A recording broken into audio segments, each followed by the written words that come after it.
Avant qu'un Adam, on l'a pris, l'a mené dans le jardin.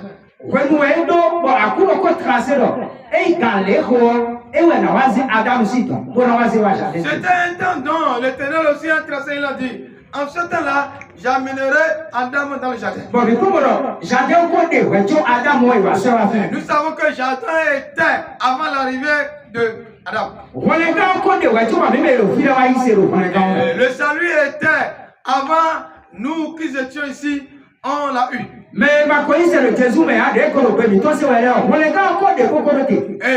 Et ceux qui n'ont pas encore cru en Jésus-Christ, le salut les attend toujours. Et s'il leur sonne, c'est en ce moment dont le salut va visiter la personne en question. Et si on lui parle de Jésus, il va comprendre ce qu'il donne pas. Et si l'un ne sonne pas, c'est en ce moment qu'il sera tout. Et si on lui dit pas quelque chose, et il ne peut rien comprendre.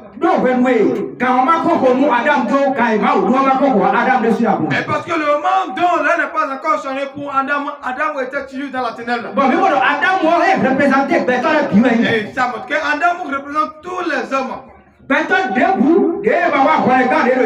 n'est pas que personne qui n'est pas venu dans le salut de Jésus-Christ. Il ne peut jamais aller au paradis. Et c'est pour cela dont Jardin était à part dans ce monde. Parce que seul lui est tellement riche à Dieu.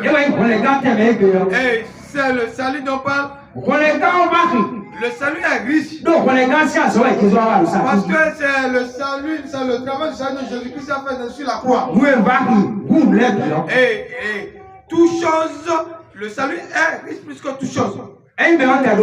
Si la personne a de l'argent, et si la personne a des noms, et si la personne est grande, mais il n'est pas encore venu dans le salut de Jésus. Ça veut qu'il est toujours dans la ténèbre. Comme moi, c'était Adam aussi. Et ce matin, on nous fait comprendre qu'avant l'arrivée du salut, on doit comprendre certaines choses. Et si nous comprenons ces choses, avant d'aller sur le chemin du salut, et tout ce qui nous voit et nous écoute va comprendre tout. Amen. Et en dehors, le moment dont on n'a pas encore eu Jésus-Christ, on était sous ténèbres.